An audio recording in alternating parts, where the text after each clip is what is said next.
Hey guys, what's going on? It is Foxxy here, and this is my 2024 Benelli TNT 135. Okay, that's somewhat of a lie. It's actually my fiance's starter bike, but I ride it as well around town, to work, and random side roads because it's just so much fun riding this little motorcycle, and it gets incredibly good fuel economy, it's super lightweight, nimble, and most importantly, it makes me smile. So the Benelli TNT, for those who are stumbling onto this video and maybe never heard of the bike, it's basically online with the Honda Grom or the Monkey, the Kawasaki Z125 Pro, CF Moto's Papio, or the various Chinese clones and rehashes that are out on the market. Bikes like these have become super popular to where they have their own category in the motorcycle world. They're called mini motos, and they're just an absolute blast to ride and usually stupid cheap to own and maintain. One thing that is huge in the world of mini motos is modifications, performance parts, levers, foot controls, shocks, and a ton of other parts out there in the aftermarket world.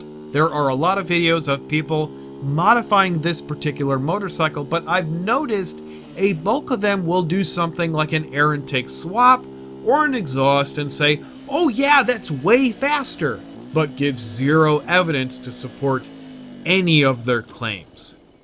It all turns into hearsay, and that's part of where my whole Project Royal Enfield series began a little over a year ago.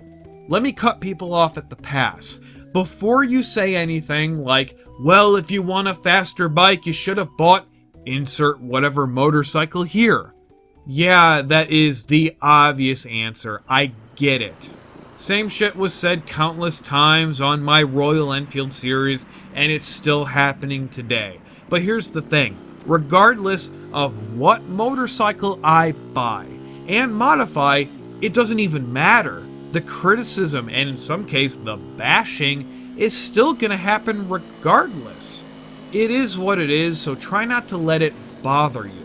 Also, dumping a bunch of money into a slow motorcycle or even a car to make it faster might be stupid, and I might admit to that, sure.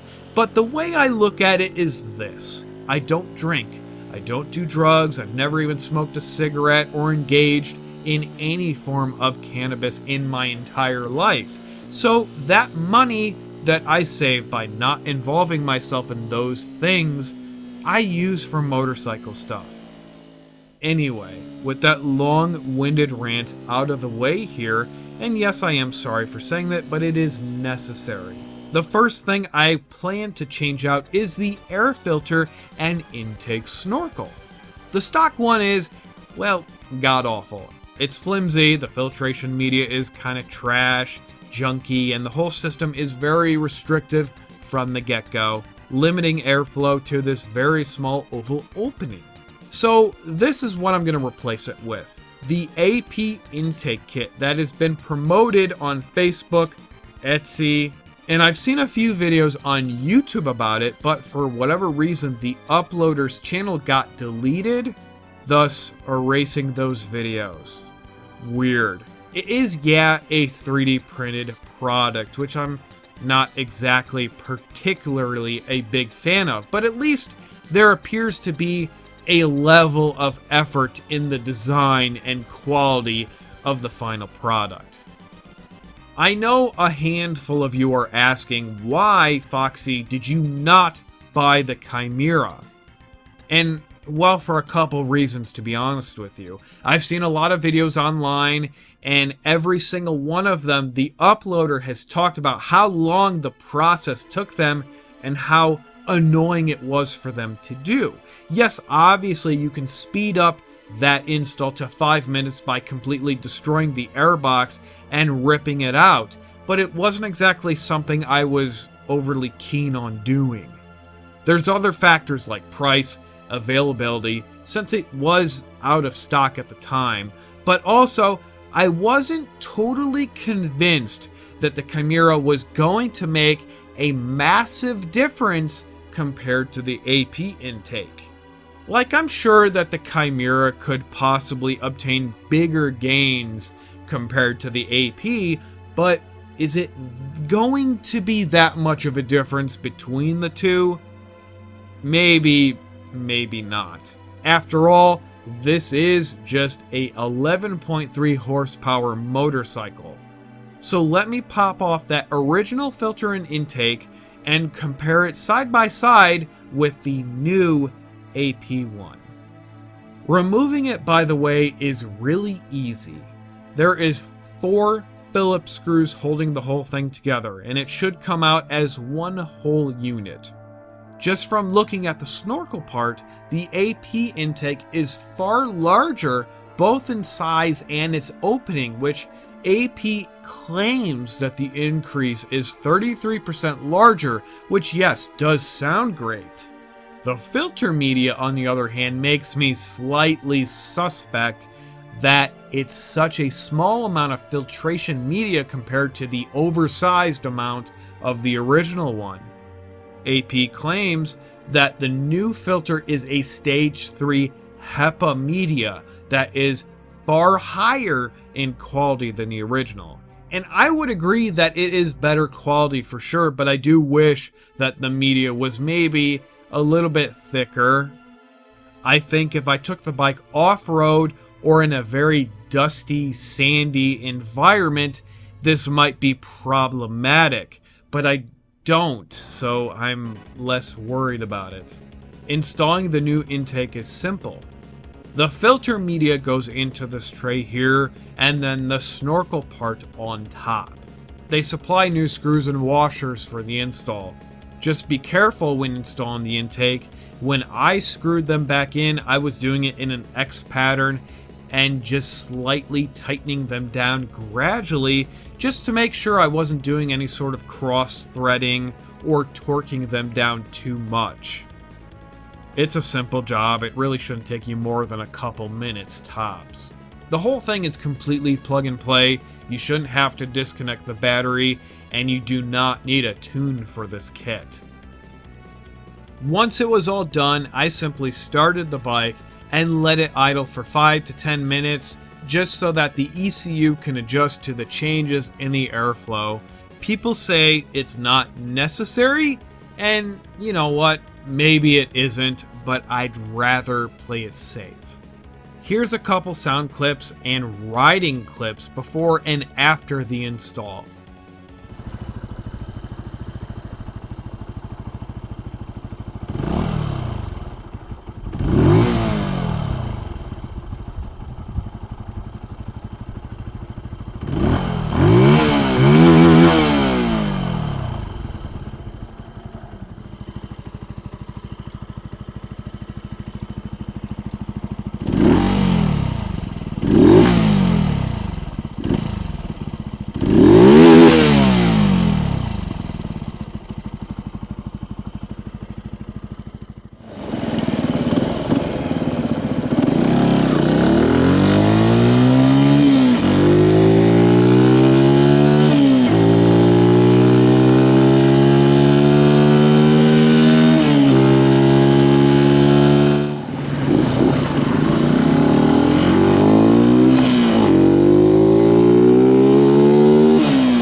The mic may not pick it up accurately, but there is an obvious change in the induction noise that occurs once you give the bike throttle.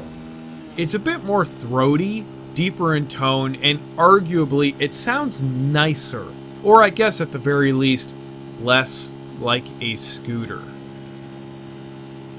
Okay, so a change in sound is cool and all, but let's focus on performance and if that intake has actually done anything to the bike in that field.